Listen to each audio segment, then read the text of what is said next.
com vocês, e aí fica mais tranquilo.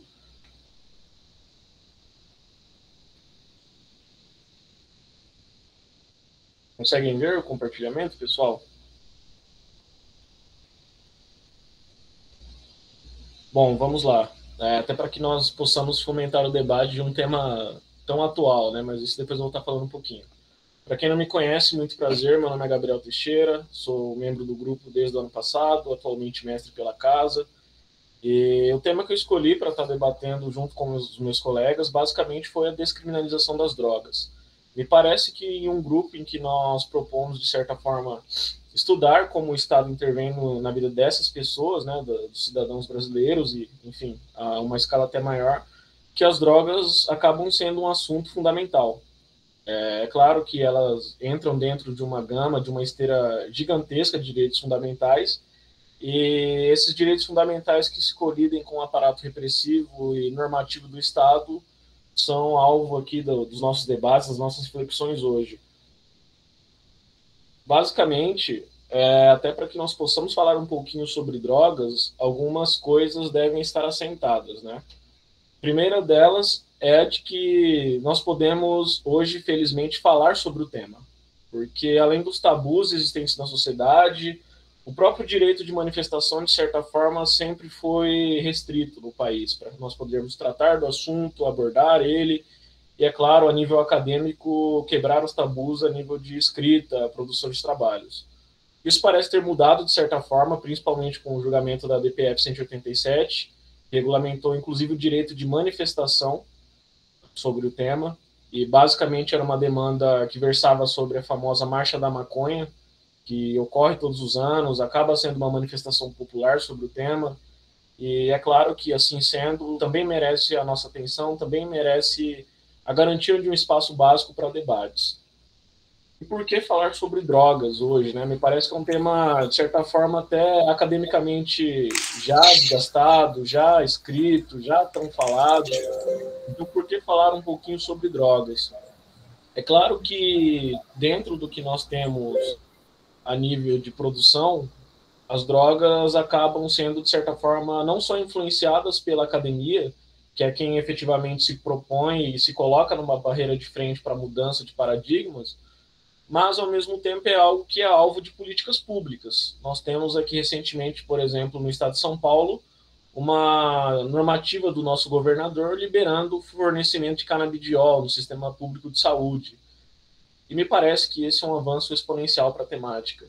Cada vez mais também vemos grupos, coletivos, até mesmo associações pedindo salvo-conduto, principalmente para a produção própria desses entorpecentes, né? Vou utilizar aqui inclusive a palavra médica e ao mesmo tempo também policialesca para o tema, para que eles sejam produzidos e fornecidos para pessoas com as mais variadas enfermidades, dificuldades, e que, de certa forma, exigem, né, esse aparato, exigem também uma tutela jurídica das suas necessidades.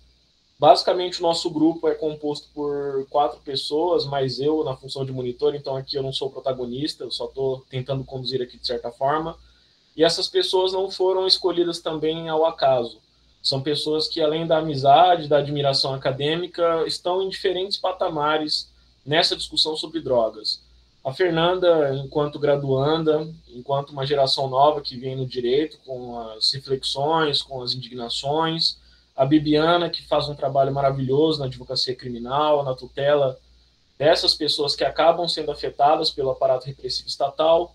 A Flaviane, que tem um trabalho incrível junto à parte psicológica, as ideias de tratamento, redução de danos, que também são temas conexos que devem ser abordados. E o Derek, que é aquela pessoa que efetivamente está na linha de frente.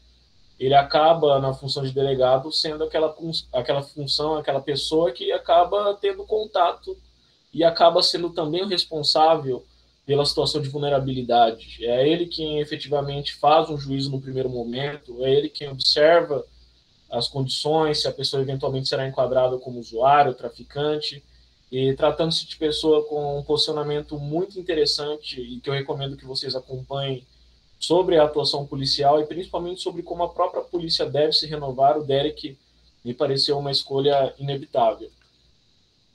Quando o grupo se dispôs a falar sobre esse tema, É claro que todos nós aqui presentes na reunião teremos uma visão diferente sobre o que é droga, sobre o que efetivamente deve ser liberado, se não deve, o que deve ser legalizado ou não. E é isso que torna o tema tão interessante, porque ao mesmo tempo em que nós temos uma temática tão ampla, é uma temática que ao mesmo tempo permite uma pluralidade de opiniões. E essa temática, é claro, inescapável para nós, operadores do direito, né, dizendo aqui de forma majoritária aos integrantes do grupo.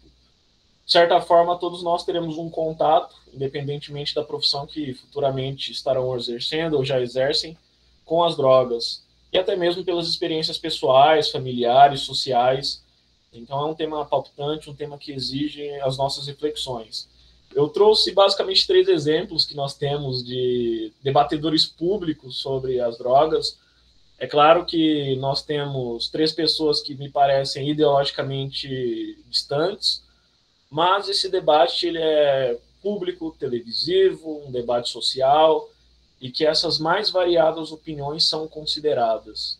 Então, enquanto acadêmicos, enquanto produtores de conhecimento, também cabe a nós colocar o nosso espaço, centrar as nossas ideias e, ao mesmo tempo, também defender as pautas que almejamos. Isso dentro, é claro, da cientificidade. Mas esses 3 exemplos são claros de pessoas que, em diferentes níveis de escolaridade, profissões e até mesmo de posicionamentos, estão abordando o tema. Para que a gente possa estar falando um pouquinho mais sobre as drogas, esse é o papel fundamental que me cabe, a gente precisa pensar, primeiro, por que as drogas são proibidas e será que elas sempre foram proibidas? Pelo menos a nível brasileiro, não. É interessante quando nós lemos os livros de história, esses livros, de certa forma, apontam, desde o momento em que os portugueses chegam ao país, os primeiros contatos, ao menos, com a maconha. Não sei se vocês já perceberam, mas é muito comum quando a gente lê um livrinho de história que ele fala um pouquinho sobre até mesmo os veleiros, as embarcações, eles falam que as cordas, as velas eram feitas de cânhamo. E o cânhamo nada mais é do que um anagrama para maconha. E ele acaba sendo também muito utilizado, e foi muito utilizado na Europa, na África, na Ásia, para a produção têxtil, para a produção de papel, porque ele também acaba tendo uma produção maior de celulose até mesmo do que nós usamos casualmente. E as drogas, de certa forma, acabam tendo um contato, principalmente a maconha, com a história jurídica do Brasil. O Brasil, desde que se entende como país, e os escravos, é claro, contribuíram e muito com a difusão dessas ideias, ele faz uso de drogas, ele utiliza as drogas para os mais diversos fins, e nem sempre essas drogas foram consideradas ilícitas. Então nós temos praticamente no Brasil 330 anos de história, ao menos documentada, de que essas drogas eram lícitas, eram utilizadas em confraternizações, em prescrições médicas, e ganhavam campo dentro do debate. O ponto é que, a partir do momento em que a escravidão acaba sendo diminuída e, de certa forma, ela acaba também sendo o protagonista do papel repressivo do Estado, principalmente com a instituição da Polícia Real, que acaba sendo antecessora da Polícia Militar, das polícias que nós conhecemos, houve um declarado papel estatal de repressão da maconha, por ela ser utilizada principalmente pelos escravos, nas suas religiões, nos seus cultos, eventualmente nas suas recreações. A utilização da maconha acabava sendo feita e acabava sendo inclusive apelidada como cigarro de pango ou pito de pango. Esse é o nome mais comum que vocês encontrarão, principalmente consultando essas legislações. Ocorre que talvez o Brasil tenha sido o primeiro no mundo a criar uma legislação proibindo a utilização das drogas, que foi através do Código de Posturas do Rio de Janeiro, em 1830. Então, é a primeira legislação que acabava proibindo a utilização de entorpecentes. E nós sabemos que o alvo, claro, sobre isso, acabava sendo a população mais vulnerável na época, os escravos. Então, nós temos uma primeira abordagem, uma primeira ocasião em que expressamente essas drogas são mencionadas e acabam ganhando também esse contorno repressivo estatal. Quando a gente fala de drogas, principalmente maconha, ópio, cocaína, essas espécies de entorpecente foram muito atacadas e difundidas nos tratados internacionais. Nós temos convenções feitas na década de 30, 40, eu destaco aqui, por exemplo, a Convenção de Genebra, em que havia um debate politizado e elitista sobre o que deveria ser proibido ou não.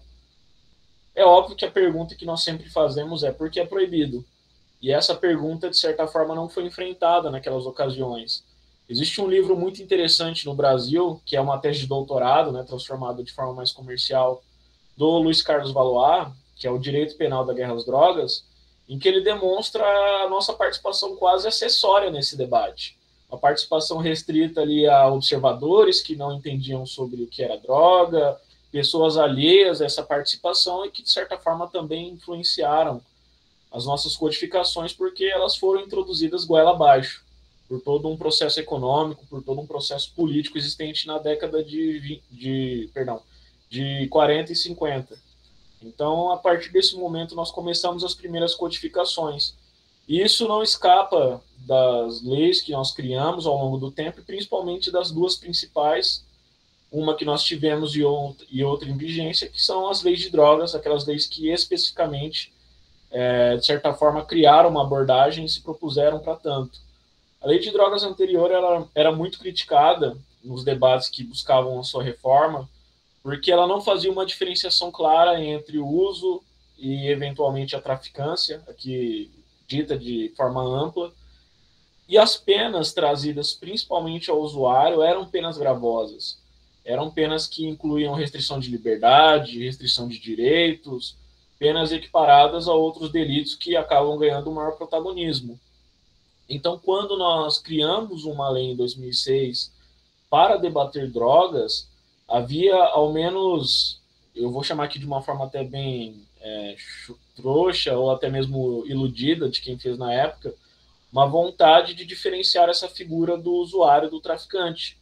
E a gente percebe, principalmente nos artigos 28 e 33 dessa norma, que há uma intenção, ao menos na questão da pena, sobre como isso deve ser feito ou abordado.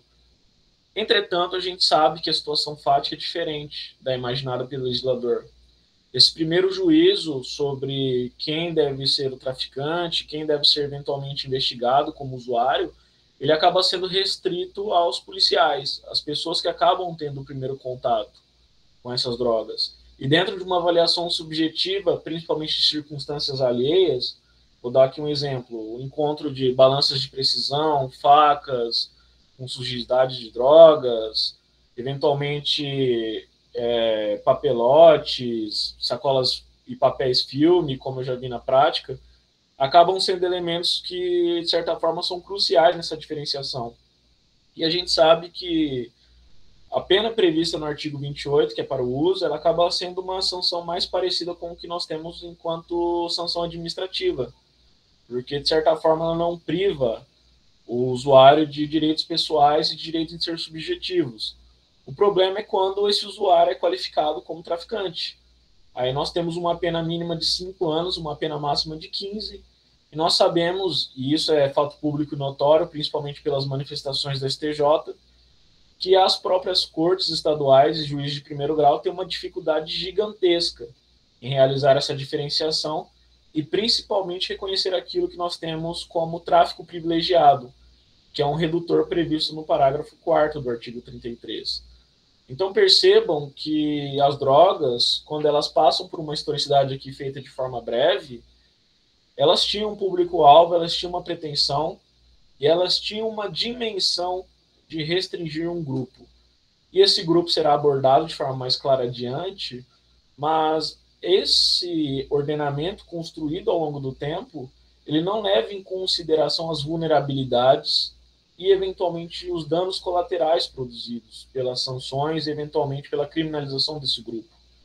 Então, essa forma como tudo foi feito, ela contribui para vários fenômenos que nós já discutimos aqui no grupo em outras ocasiões, como o hiperencarceramento, as abordagens truculentas, policiais, a própria questão do reconhecimento pessoal durante investigações, as abordagens seletivas que estão atualmente em voga no STF. Então, nós temos aí um amplo espaço de debates e de produção científica para os membros aqui do grupo.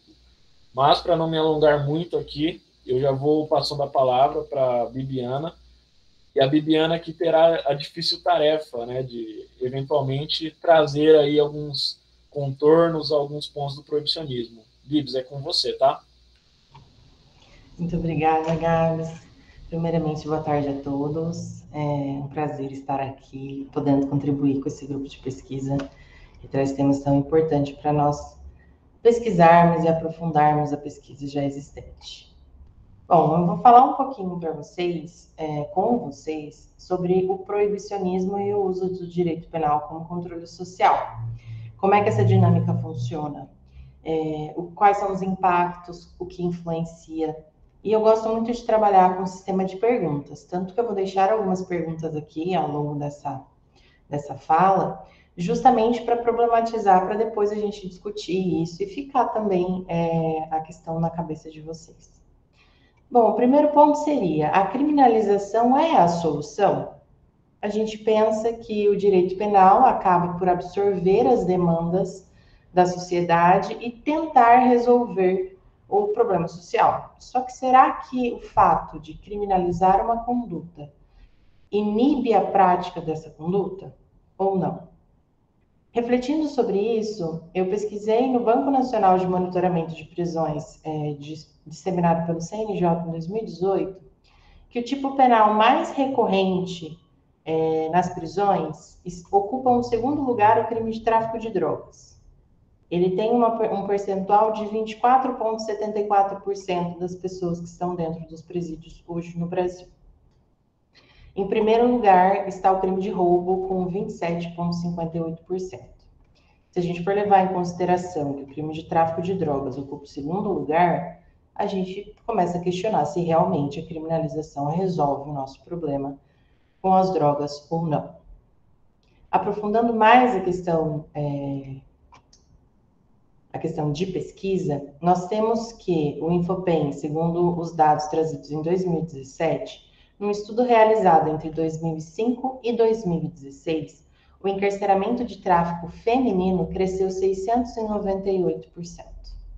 E aí começa a discussão: por que esse número só aumenta? Sendo que em 2006 nós tivemos a alteração legislativa da lei que trata sobre entorpecentes. Dentro desse parâmetro de tráfico de drogas, os homens representam 88,2% da população carcerária e as mulheres 11,8%. Nessa análise está sendo excluído o tráfico internacional de drogas e a associação para o tráfico, só o tráfico puro e simples.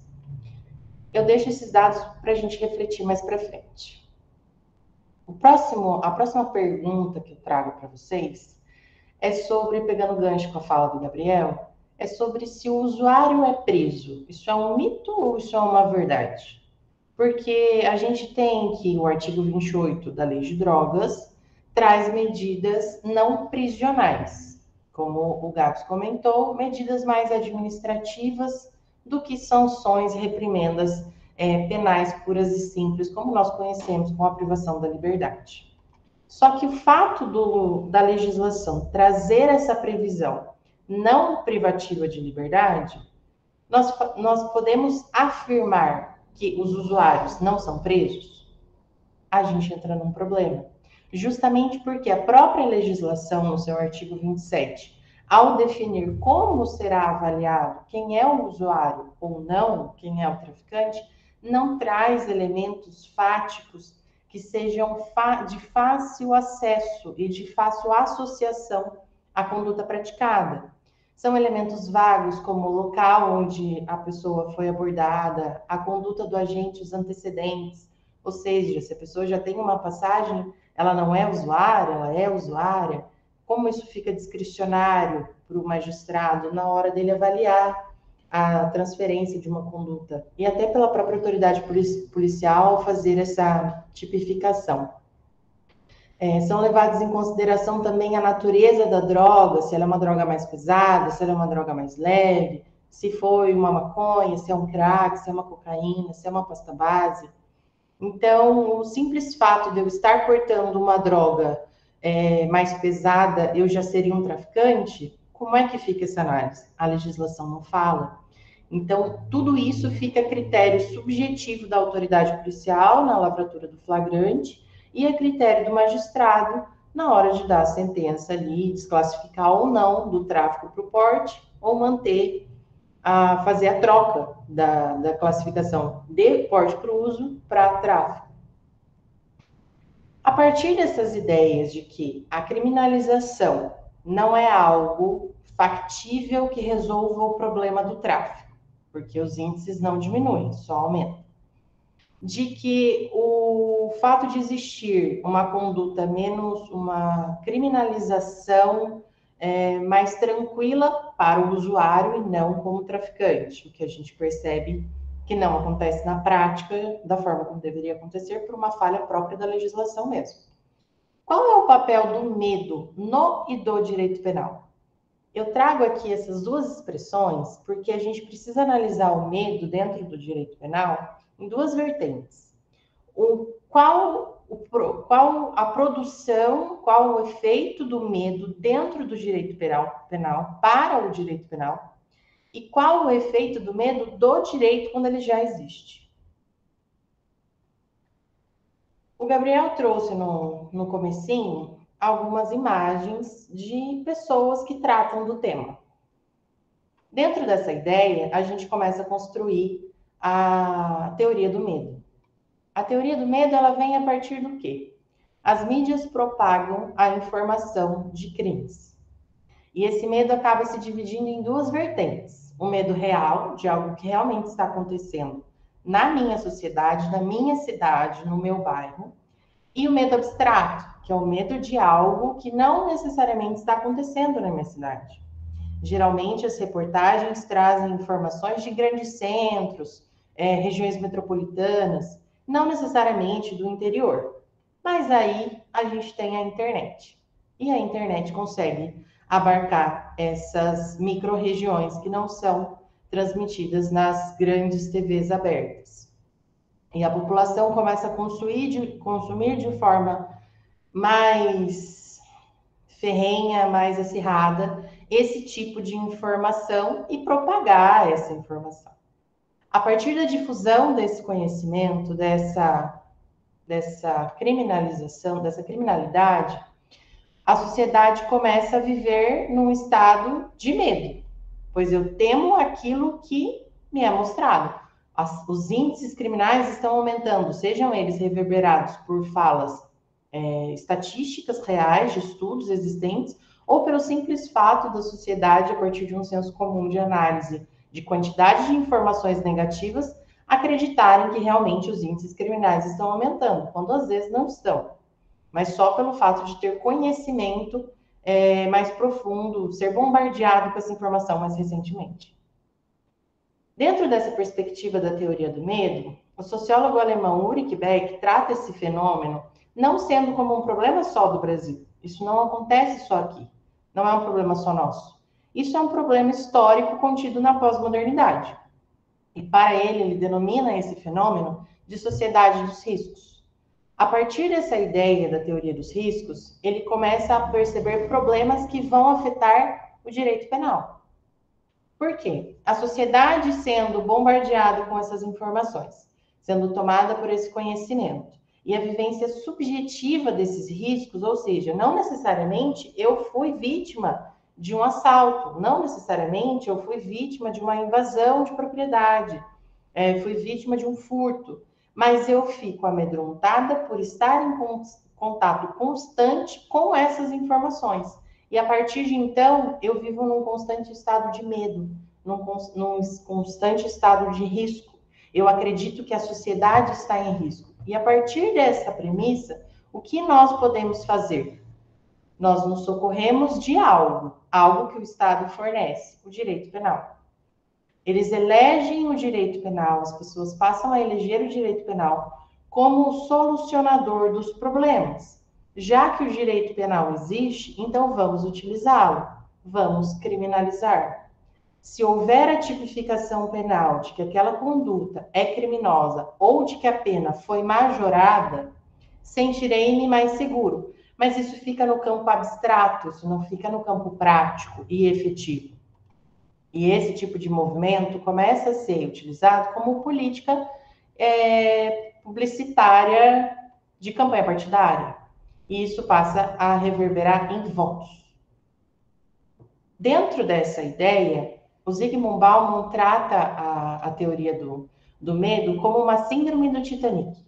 Eu espero e eu acredito que eu sempre tenho que estar preparado para o medo, para o problema. E o problema sempre vai existir. E se o problema existir, ele vai atingir todo mundo e pegar todo mundo desprevenido. Ele faz essa alusão com o Titanic porque quando houve a quebra do casco, todos estavam em risco. A partir do momento que a sociedade se vê diante de um problema, todos estão em risco. Todos podem morrer. Não necessariamente todos vão morrer, mas todos estão correndo esse risco de morrer. O Ulrich Beck trata isso como uma maneira de tratar, como uma forma de vivência de um futuro de insegurança permanente. Essa insegurança permanente, ela não some. Não é porque eu criminalizei a conduta ou porque eu majorei a pena que o meu medo passou. Esse é o problema da sociedade de risco, porque eu crio uma ideia que se perpetua no tempo. A partir disso, o direito penal passa a ter um caráter simbólico. E aí a gente encontra um problema, porque o direito penal para de ser a última ratio e começa a ser o salvador da pátria. Quando a gente coloca o direito penal nessa posição, a gente encontra alguns problemas, porque esquece-se que outras formas, medidas administrativas, políticas sociais, possam resolver algum problema. E aí o direito penal, ele é o suprassumo da resolução, utilizado como mecanismo de controle. Controle como? Quando é feita a legislação penal, nós temos uma delimitação, a partir dos processos de criminalização primária e secundária, de quem serão as pessoas criminalizadas e quais os objetos jurídicos a serem tutelados. O que merece respaldo, o que merece ser protegido pela lei penal. A partir desse movimento social, os legisladores começam a perceber, dentro desse processo de criminalização primária, o que deve ser definido como crime. E passam, então, a eleger leis no processo secundário que, de fato, inibirão, entre aspas, o cometimento desse crime. Dentro dessa ideia, o medo do direito penal passa a existir. Só que o medo do direito penal passa a existir para quem? Quem são as pessoas que são afetadas, de fato, pelo direito penal? Cuido-me aqui para não entrar na fala de outra colega, mas a partir de um direito penal simbólico, o medo do direito penal surge para as classes inferiores. Dentro desse patamar de criação, geralmente o problema a ser tutelado vem de origem de uma classe dominante. E essa classe dominante determina os bens a serem tutelados. Só que se você for perceber quais são os crimes que são mais levados ao cargo do judiciário, o roubo. O roubo visa proteger o quê? A propriedade. A vida está ali também sendo analisada, diferentemente de um furto, pois há uma violência, uma grave ameaça, mas o bem principal é a propriedade. Então, dentro desse mecanismo de simbologia do direito penal, há uma seleção do que é ou não considerado objeto de análise. Dentro do crime de tráfico de drogas especificamente, divulga-se que o problema é a saúde pública, só que aonde eu coloco o criminoso? Dentro de uma cadeia que não possui nenhum tipo de mecanismo que controle o uso da droga. Quando usuários são presos por tráfico, não existe nenhum tipo de situação que faça com que esse indivíduo não use mais a droga. São raros os projetos que tentam coibir o uso da droga. Dentro dessa ideia, nós temos que criminalização resolve, o proibicionismo é a solução? Eu deixo esses questionamentos para a gente discutir ao final da apresentação e devolvo a palavra para o Gabriel. Bom, então, seguindo, e até escolhi essa foto de fundo de uma forma bem simbólica mesmo, que é o filme O Bicho de Sete Cabeças. Quem não conhece essa obra-prima cinema nacional, por favor, assista. E para dar contexto ao que nós vamos falar a seguir, eu passo a palavra para a Flaviane.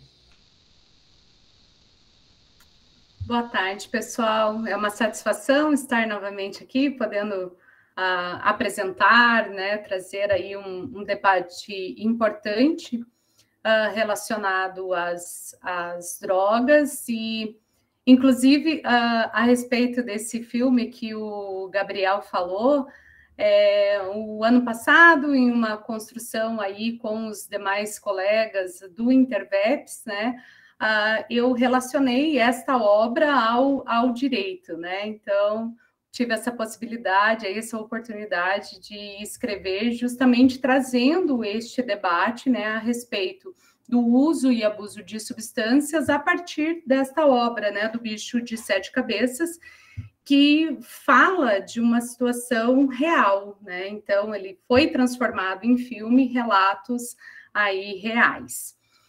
Bem, para fortalecer aqui o nosso debate, o que estamos trazendo nessa tarde, vou trazer aqui pontualmente com vocês a questão da política de redução de danos. Então, esse conceito de redução de danos, ele vai remeter às práticas de autocuidado e também de construção de regras e rituais sociais de um consumo, desenvolvido dentro de uma cultura de uso de determinada substância. Então, é justamente por isso que uma das principais marcas das políticas públicas que se amparam na redução de danos é um respeito aos saberes criados dentro dessa cultura de consumo e a necessidade da aproximação com os usuários para poder entender melhor as suas necessidades e também as suas experiências. Este conceito, ele é utilizado a partir de 1920, mas ele fica um pouco ali em stand-by, não mais muito utilizado, e volta em 1980 como um paradigma efetivamente constante aqui e presente nas discussões que visam a melhoria de condições de vida das pessoas que consomem drogas, né, que fazem uso de substâncias psicoativas. Então, em 1980, a Holanda torna a redução de danos como a sua principal política de enfrentamento aí a este uso de substâncias, mas com vistas inicialmente ao controle da difusão, da propagação do HIV e da hepatite, trocando a seringa que os usuários utilizavam. Esta política, então, é seguida para ser utilizada também em países como a Austrália, o Canadá, o Brasil, na mesma época, e inclusive com um grande empreendimento aí por parte do Dr. Drauzio Varela, que foi uma das figuras trazidas pelo Gabriel no início da apresentação, adotando este mesmo pensamento no Carandiru, né, porque ele era médico do Carandiru, então ele faz essa transformação no Carandiru, e depois também países como a Suíça, a Alemanha, a França e também alguns estados dentro dos Estados Unidos passam a adotar a redução de danos. E no final de 1990 é que esses primeiros discursos eles vêm voltados aí para a redução de danos, mas pensando especificamente com relação ao consumo da cannabis, com relação ao uso da maconha e dos seus derivados, trazendo, então, em consideração danos e custos sociais causados pelas políticas proibicionistas. Entendendo, então, que as abordagens em relação ao uso e abuso de substâncias, elas precisariam obrigatoriamente se debruçar sobre os aspectos biológicos, sociais e psicológicos que se relacionam dentro do contexto no qual determinada substância é utilizada. Portanto, a redução de danos ela é uma estratégia de política pública voltada para a saúde e que objetiva minimizar os efeitos nocivos trazidos pelo consumo de álcool e outras drogas. Então, a redução de danos ela não está voltada tão somente para drogas tidas como ilícitas, mas também em abordagem de drogas tidas como lícitas, né? E essa redução, então, ela vai considerar a saúde como um direito fundamental e uma parte integrante das políticas de promoção e prevenção voltadas para o indivíduo e para a sociedade. Pode passar, Gabs, por favor.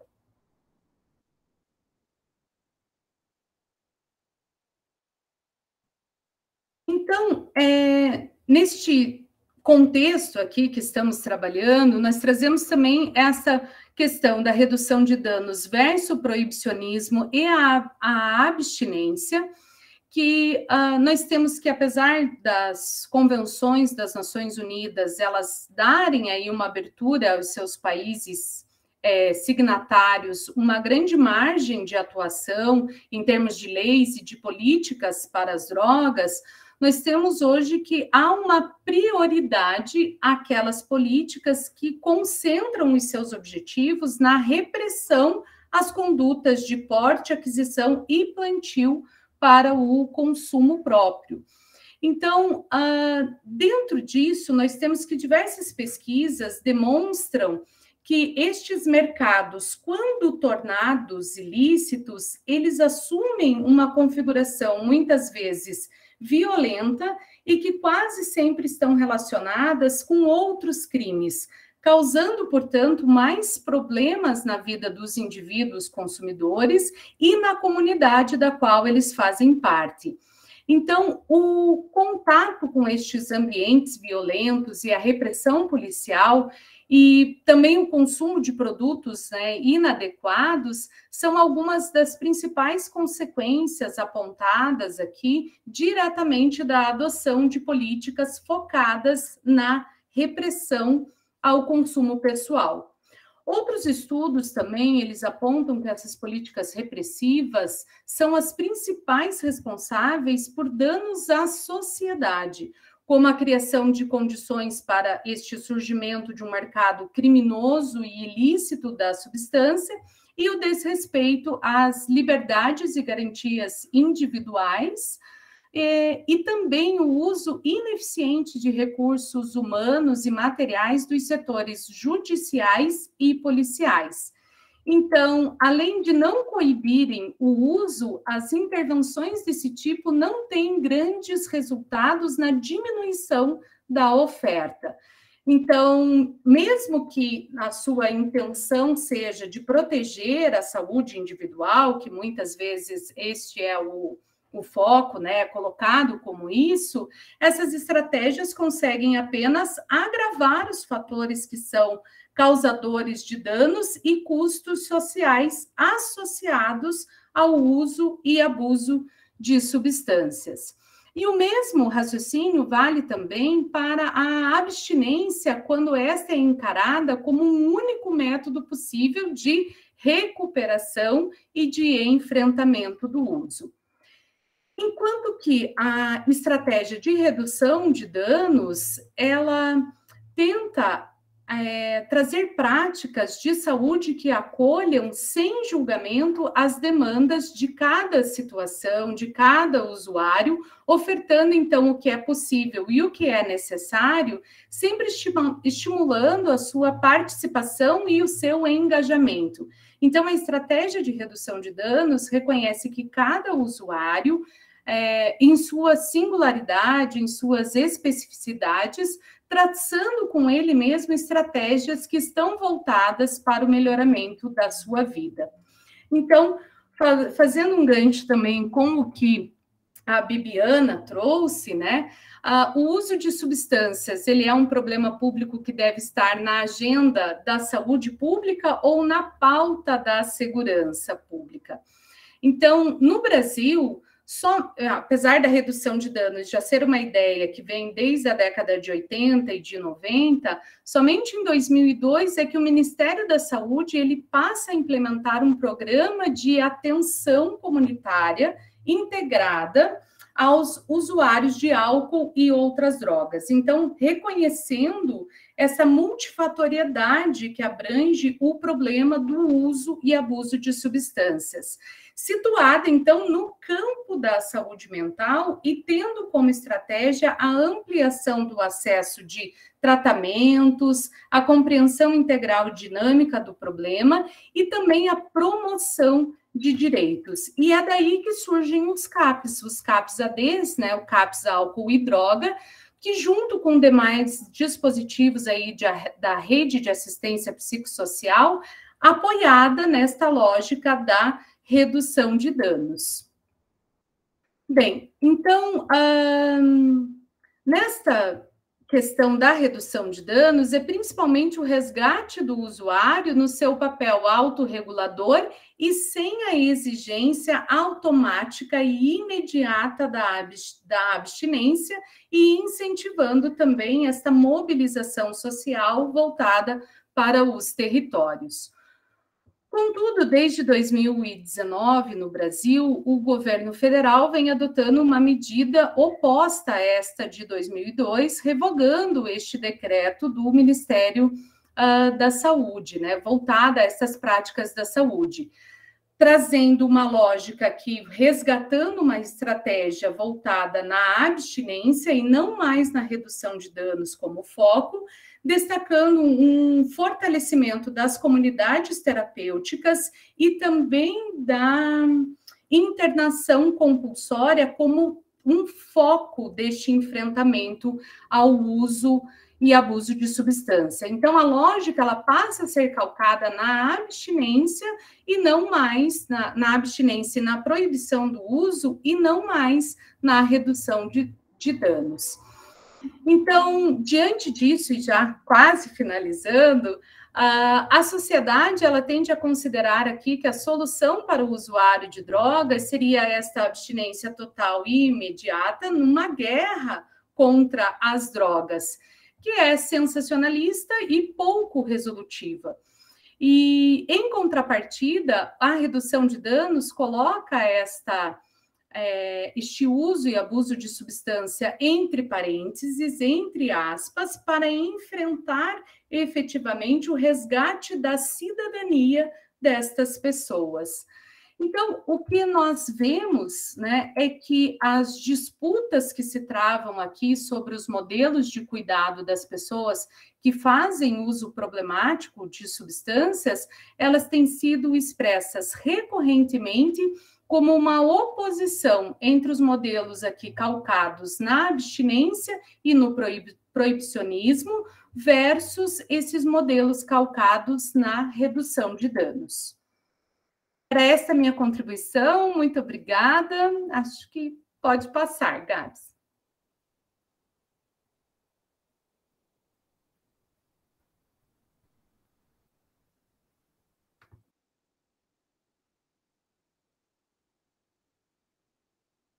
Mas deu uma travadinha aqui, mas eu estou passando.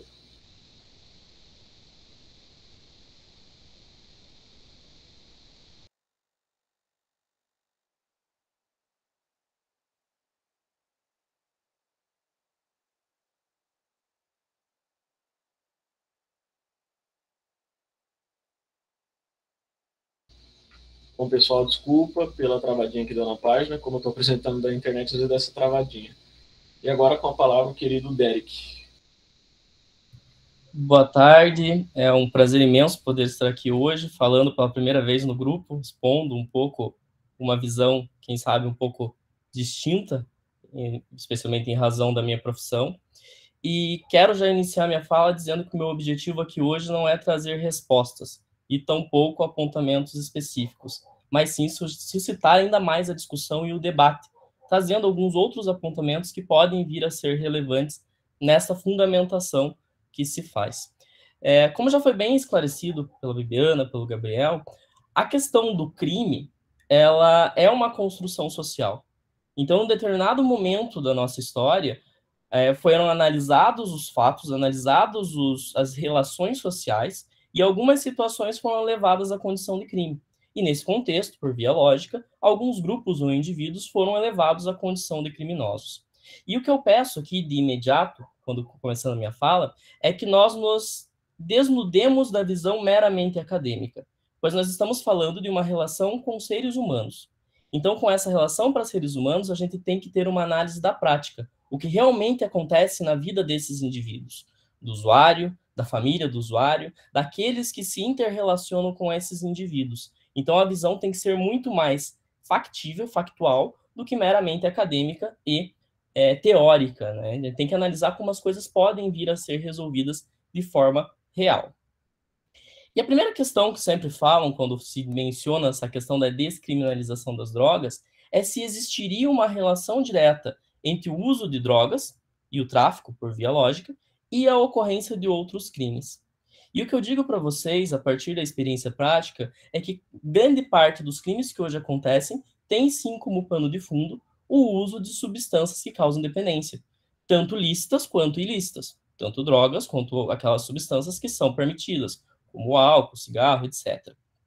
A exemplo, homicídios, crimes contra o patrimônio, atos relacionados à violência doméstica e familiar acabam tendo este pano de fundo.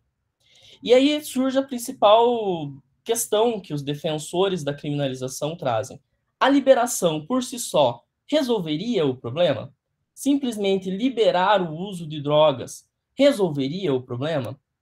Aquele indivíduo que hoje reside na periferia, que sobrevive com menos de um salário mínimo, que entrou no mundo das drogas com 8, 9 anos de idade, ele vai adquirir uma substância para o seu uso de forma regulamentar? Ele vai ter condições de procurar uma substância que seja fornecida de forma legal?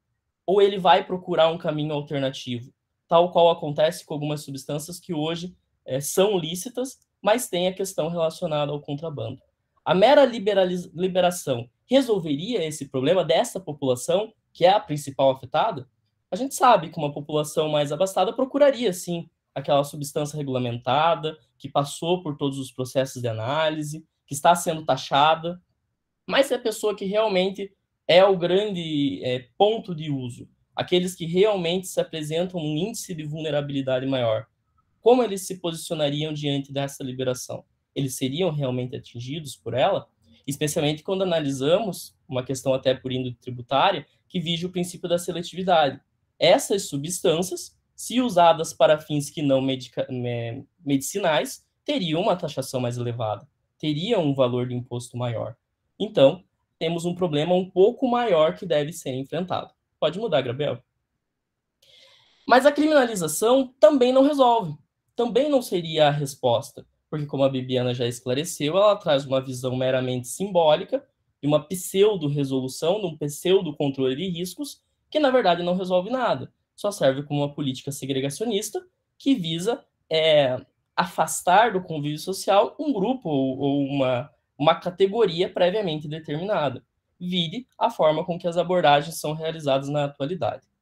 Com relação às abordagens especificamente, a gente tem que ter em mente que, claro, estamos discutindo vários outros pontos a respeito dessas, como, por exemplo, o uso de câmeras, como meio de se diminuir ou reduzir essas abordagens seletivas. A par dos problemas que também se tem a partir desse uso, que não é o nosso foco aqui, a gente precisa ter em mente que não é apenas a polícia ou o policial.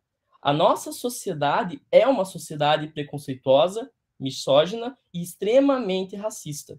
É um contexto construído, é amplo, e a polícia, os policiais, como peças dessa sociedade, acabam também o sendo. Mas a sua representação, ou a sua visão perante a sociedade acaba sendo, de certo modo, maximizada, porque nós estamos diante de uma instituição que tem o monopólio do uso legítimo da força, tem uma externalização de poder maior. Então, nós temos uma construção social, uma construção da estrutura do país que é preconceituosa, misógina e extremamente racista. E essa construção social também, ela causa uma certa dicotomia com relação à forma com que os temas são enfrentados, especialmente a questão da criminalização das drogas, como se não existisse outro caminho a não ser a punição severa, advindo de um pensamento que amplamente é divulgado de que o único meio de se melhorar a situação é punindo, é prendendo, é segregando o indivíduo, ou uma visão totalmente abolicionista, de que a gente libera e simplesmente a situação vai se resolver. Problemas complexos, como é a questão da droga, não admitem respostas simples. Problemas complexos exigem respostas complexas. Então, quando se fala em liberação, nós temos que pensar no pano de fundo dessa liberação. Políticas públicas que sejam eficazes e que tragam uma resposta adequada para o problema, que tragam uma resposta para essa questão da população que realmente precisa, da população que realmente está vulnerável e que está sujeita às grandes mazelas advindas do tráfico. Porque o tráfico, acreditem, é um grande mercado. Há uma mercantilização evidente do tráfico de drogas. Nós vemos aqui várias abordagens pontuais de usuários, de pequenas apreensões, mas estas abordagens não representam o real cenário, porque por detrás disso há uma máquina que movimenta muito dinheiro, que movimenta grandes valores, que é financiada por pessoas que têm muito poder aquisitivo, porque realmente é uma atividade extremamente lucrativa. Então a gente tem que ter em norte que existe um mercado ilícito que tem que ser combatido. Independente de que modo isso vai ser feito, esse mercado que usa as pessoas como forma de obtenção de lucro tem que ser combatido. E o usuário tem que ser tratado, porque como a Flaviane bem explicou, existe uma diferença entre a questão, ele é um dependente. E daí as pessoas falam, mas quem entra no mundo das drogas, entra porque quer. Todos temos o livre-arbítrio, todos podemos escolher os nossos caminhos. Repito, que livre-arbítrio é esse para uma criança que com 8 anos de idade foi apresentado para as drogas? Que livre-arbítrio é esse para uma pessoa que é analfabeta, que não tem a base que nós temos hoje de escolher o nosso caminho? Essas pessoas têm realmente a opção de entrarem ou não nesse mundo, ou a história deles já está previamente traçada pela estrutura social, e eles são empurrados para isso? E algumas vezes se mostram até exemplos de grandes nomes que saíram disso. O correto não deveria ser isso. Não deveria ser a exceção a pessoa que se salva. Deveria ser a exceção a pessoa que escolhe entrar no caminho de uma dependência severa. Mas livre-arbítrio a gente só pode falar daquela pessoa que tem plena consciência dos seus direitos e que tem plena consciência das consequências do exercício dos seus direitos. E isso a gente precisa formar. E como formar isso numa sociedade, como eu disse, que foi estruturada a partir de um pensamento preconceituoso, punitivista, extremamente fechado em alguns temas, extremamente tradicional, digamos assim. Isso foi construído. Isso não é inato à sociedade, não é inato ao ser humano. Ele foi construído por N motivos, como o Gabriel já mencionou. E tudo o que é construído pode ser desconstruído e reconstruído. E nessa nossa perspectiva, reconstruído a partir da ênfase nos direitos fundamentais, na dignidade do ser humano. E como mudar esse pensamento coletivo, então, a respeito dos temas? Como mudar o pensamento do usuário, e especialmente da sociedade que pede para que esse usuário seja preso, que vê o usuário como um problema público? Por meio de uma atuação multifocal. A atuação não pode ser de cunho criminal apenas, né, ou prioritariamente. Claro que o criminal, como eu já destaquei, deve ser realizado diante lá da gênese do problema, daqueles que usam a questão das drogas para fins mercadológicos. Mas a questão do usuário deve ser enfrentada por outros caminhos. E aqui eu trago como título de exemplo uma alternativa, que inclusive é o meu objeto central de pesquisa em todos os meus estudos, que é a justiça restaurativa, que se apresenta como uma forma de se enfrentar os conflitos sociais, essas relações intersubjetivas, para além do sistema de justiça, para além da visão meramente criminal, que não analisa as consequências, mas analisa as causas, e que, por meio do diálogo, permite essa ampliação da visão a respeito das questões. Claro, a justiça restaurativa ela tem um postulado da facultatividade. Nós não podemos impor que uma pessoa frequente um círculo restaurativo, frequente um grupo que faz uso de práticas restaurativas. Mas se uma pessoa for e já trouxer um resultado, isso já é um exemplo que pode vir a se propagar e, quiçá, melhorar o pensamento que nós temos de modo muito mais amplo. Então, a grande ponto que eu levanto aqui é como se enfrentar esses dois problemas. De um lado, nós temos a questão do uso, que é uma questão de saúde pública, mas que tem reflexos diretos ou indiretos sobre o ponto de vista criminal. E como se enfrentar esse pano de fundo, essa máquina que foi criada por detrás do uso, para fomentar o uso, e que com a legalização, infelizmente, não vai se dissipar, ela não vai acabar, ela só vai arrumar uma nova forma de atuação, mas que deve também ser combatida. Como realizar esse atendimento sem correr o risco de cair no que a Bibiana esclareceu ali, essa confusão terminológica, essa confusão no caso fático. Agradeço a todos pela oportunidade, espero ter trazido algum ponto para o debate e volto a palavra ao Gabriel. Agora, dando sequência, a nossa estreante também é a Fernanda. Fernanda, o espaço é todo teu. Boa tarde a todos. Já quero pedir desculpas antecipadas pelo atraso. Meu nome é Fernanda, eu sou graduanda do curso de Direito daqui da UEMP. Eu vou dizer que eu estou no 4º ano para gerar uma energia positiva, mas a partir do mês que vem eu já estou no 5º ano. Não é a primeira vez que eu apresento aqui no grupo de pesquisa, mas todas as vezes é como se fosse a primeira vez. Então, dito isto, eu vou tratar um pouco a respeito da relação existente entre as drogas e o racismo.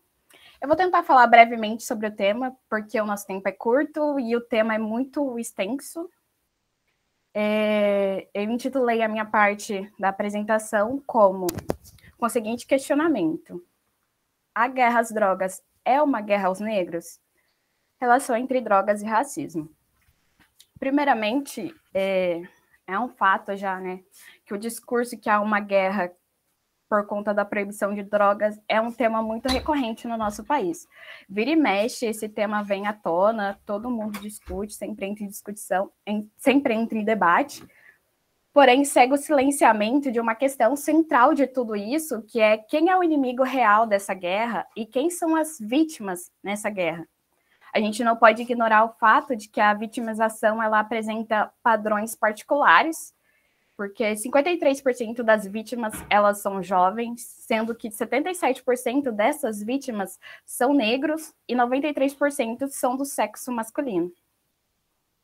O risco de perder a vida pela violência ele não se distribui de forma aleatória ou equitativa, ou seja, não se distribui de forma igual para todos os segmentos sociais e raciais. Pelo contrário, ele se concentra na camada mais pobre da sociedade e na população negra, fazendo com que isso reproduza e aprofunde as desigualdades sociais e ainda acentue o racismo estrutural. Assim, a proibição das drogas ilícitas ela tem sido utilizada para legitimar expressões de racismo institucional, e sendo que as guerras às drogas ela dita quem morre e quem continua vivo, quem é usuário, quem é traficante. Segundo o autor Silvio de Almeida, as instituições elas moldam o comportamento humano tanto do ponto de vista de decisões, de cálculos racionais, como dos sentimentos e preferências. Uma vez que o Estado ele é a principal instituição política do mundo, o racismo alimenta ao mesmo tempo que é alimentado pelas estruturas estatais. E é por meio do Estado que a classificação de pessoas e a divisão dos indivíduos em classes e grupos se torna possível.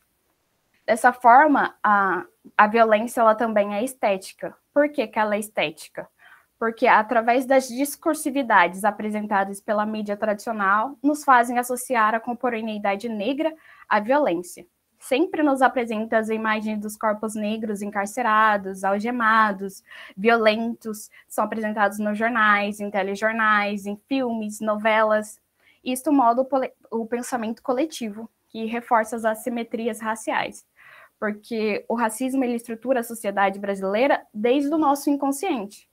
A título de exemplo, quem não se lembra do caso que ocorreu em outubro do ano passado, daquele ataque neonazista numa escola de Aracruz, no Espírito Santo? O jornal Estado de São Paulo, ele, quando foi divulgar a matéria, ele colocou a imagem de uma mão negra segurando uma arma, sendo que se tratava de um crime onde o assassino invadiu a instituição de ensino e fez vítimas. Ele já tinha sido identificado e era um cara branco que usava símbolos nazistas durante o ataque. Neste viés, a gente consegue ver como o racismo ele é escancarado, ora como massacres frequentes, ora ele é silencioso, como no olhar de um policial que põe constantemente o sujeito negro sob suspeita, ora ele se manifesta de maneira aparentemente inofensiva, inocente, sem qualquer intenção, como, por exemplo, na capa da matéria de um jornal de grande circulação. Para a autora Grada Quilomba, ela diz que uma das características do racismo é a construção da diferença. Nesse sentido, a branquitude é tida como ponto de referência, e a diferença se coloca no processo da discriminação. Assim, a raça ela é uma construção social para marcar o diferente, que é tornado diferente porque este destoa do ponto de referência, que é a branquitude. Independente de como o racismo ele se expressa na nossa sociedade, a gente tem que entender que ele é sempre estrutural, ou seja, ele sustenta a organização social, econômica e política da sociedade. Porque o racismo ele fornece o sentido, a lógica e a tecnologia para as formas de desigualdade e a violência que molda a nossa sociedade. Por óbvio, né, o racismo estrutural ele estrutura os discursos, as pautas, as relações sociais, e é uma das bases de sustentação do Estado brasileiro, porque o Estado ele guarda na sua essência, né, uma história passada escravocrata e racista, né, que hoje é demonstrada através das políticas públicas, dentre essas a segurança pública e o sistema de justiça. Antes mesmo das incursões militarizadas nas favelas promovidas pelo Estado, sob o nome da pacificação, há um discurso que legitima a ação e atua como uma espécie de salvaguarda das atuações potencialmente violentas, como a do combate ao tráfico. Esse discurso, ele cria no imaginário social a ideia do transgressor, e associando ele a drogas, seus usos e comércio. Talvez por isso que, quando um jovem é assassinado na favela, há, por um lado, um rápido processo de culpabilização desse jovem sob o rótulo de traficante, e, por outro lado, uma família que apresenta a carteira de trabalho dessa pessoa na expectativa de comprovar que ele, sim, era um sujeito trabalhador, de forma a resguardar a memória do seu ente. E isso, ao imaginário social, ela é uma ideologia que captura a todos, que faz com que a sociedade tolere a morte de alguns e contribui para as assimetrias sociais. Isso também justifica o imaginário e faz com que as pessoas associem o tráfico de drogas como se ele só ocorresse nas favelas, o que não é verdade, né? Pode passar o slide.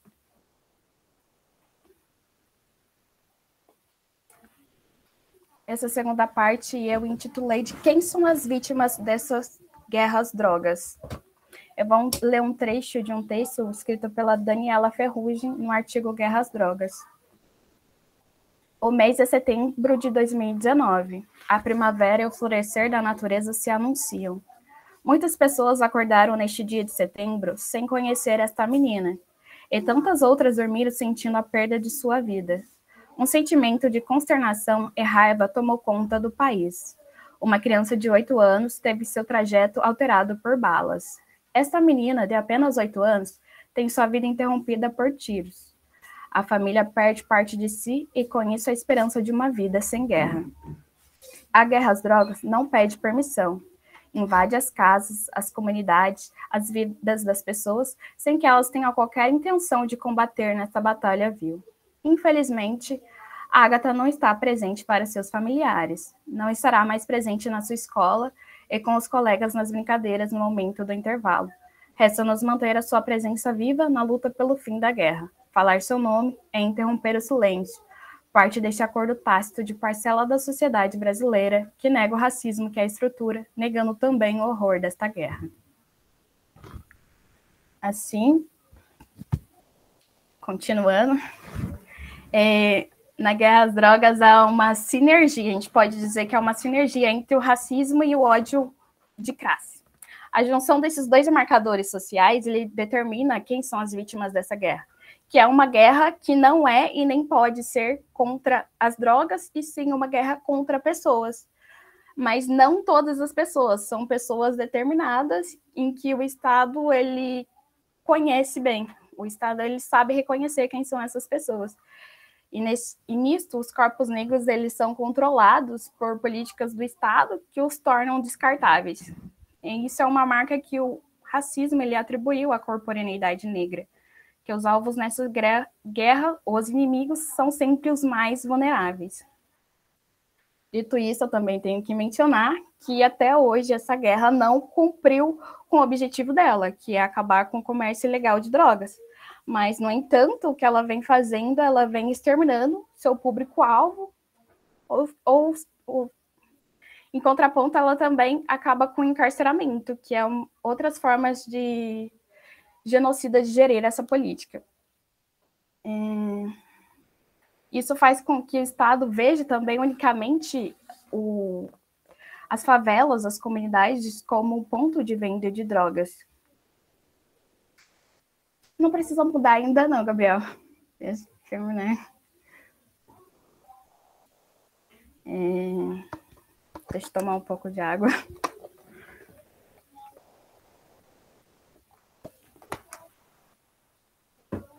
Então, o binômio racismo e pobreza, ele se configura como um marco estrutural que vai caracterizar e vai orientar seletivamente os processos de criminalização, de prisão, de homicídio no país, e ele aparece de forma regular e frequente também, né, nos dados. E a gente percebe-se que nessa guerra que os jovens, adultos e negros, oriundos das classes sociais mais subalternas, eles constituem, para assim dizer, o núcleo preferencial da ação cotidiana do sistema de justiça criminal. Além disso, a gente tem que pontuar também que os policiais que mais morrem também nessa guerra e vítimas de assassinatos são os policiais negros também.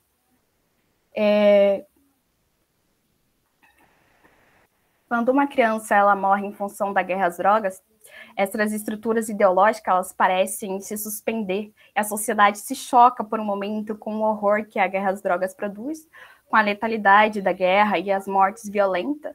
Apesar disso, tão logo o período passe, a maioria das pessoas deixa esse assunto de lado. Porém, as balas, elas não cessam, né? Elas continuam. E nisso, no que se refere ao espaço urbano, a reconfiguração dos territórios marcados pela pobreza e pela estigmação da comunidade local, ele pode ser associado a um conceito de marginalidade avançada, em que basta a disseminação de crenças preconceituosas para acarretar as consequências extremamente nocivas, né? E daí o estereótipo do bandido vai se consumando na figura do jovem negro, funkeiro, morador da favela, próximo do tráfico de drogas. E, em contraponto, enquanto morador de locais privilegiados da cidade, ele vai ser tratado como usuário, ele não vai ser preso, ou receberá uma pena alternativa, e vai ter a conduta despenalizada, enquanto o jovem negro e favelado ele será preso em flagrante por tráfico e não terá direito à liberdade provisória. Pode mudar.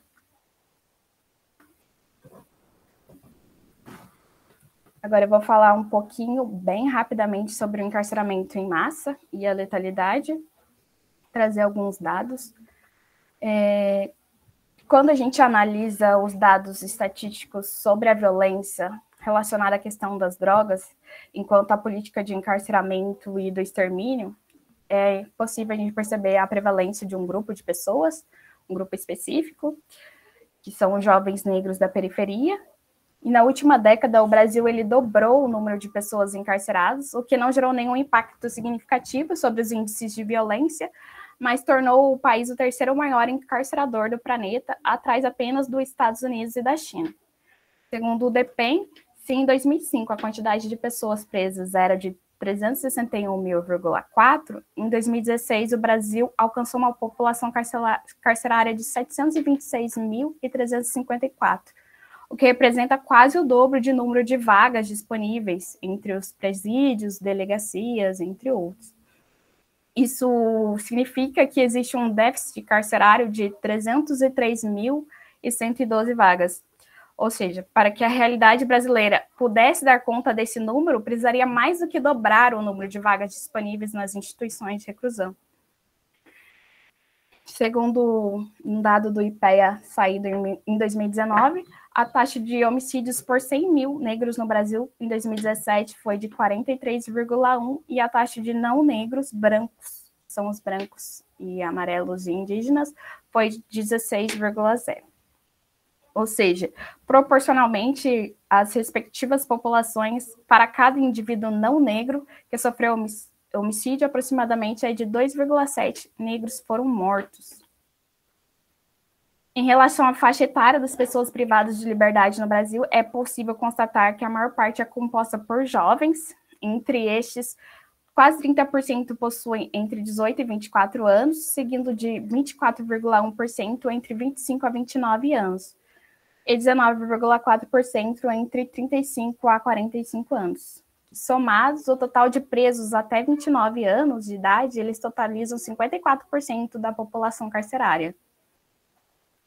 Assim, como foi observado, esse cenário de repressão estatal ao tráfico de drogas torna a polícia brasileira uma das que mais mata no mundo, como também está entre as que mais morre, pelo gerenciamento violento e repressivo da desigualdade e da exclusão, tendo como foco o combate às drogas, né?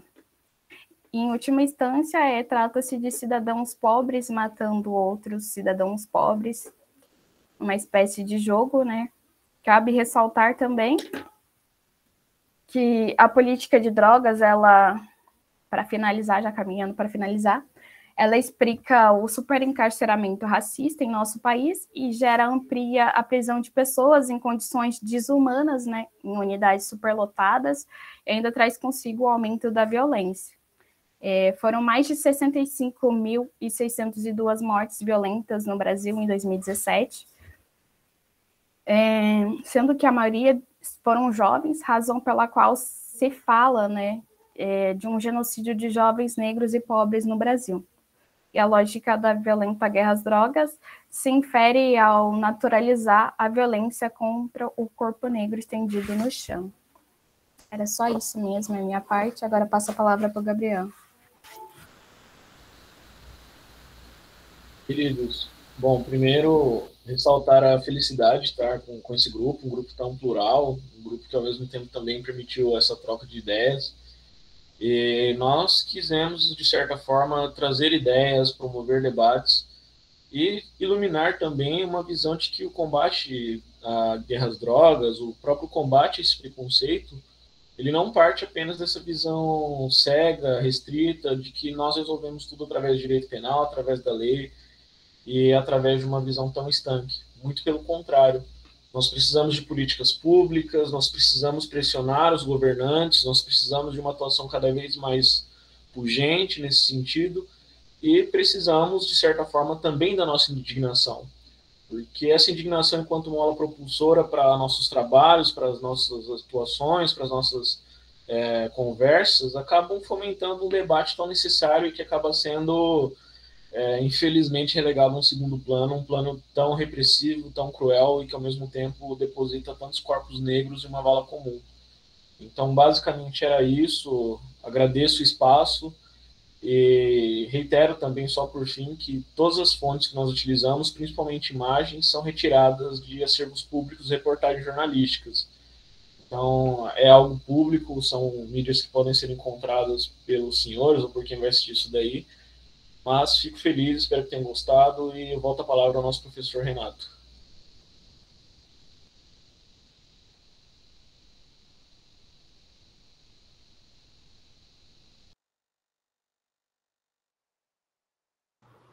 Obrigado, Flaviano. Obrigado, Gabriel, pela palavra. Parabéns ao grupo todo, monitoria do Gabriel, Bibiana, Flaviane, Derek, Fernanda, acho que falei de todos, né? Componentes do grupo. Então, de parabéns, um tema bastante sensível, né? A Carla Graia pesquisa sobre isso também, né, Carla? Eu até pensei que você ia estar nesse grupo aí, mas aí vi que você estava de fora. Mas parabéns pela exposição bastante interessante do ponto de vista científico, na medida em que trouxe várias opiniões a respeito, né? Não foi uma opinião cega para criminalizar, não foi uma opinião perdida para descriminalizar, mas foram opiniões tendentes a provocar debate, a provocar indignação, como o Gabriel falou, né? Para que a gente possa se situar nesse campo aí.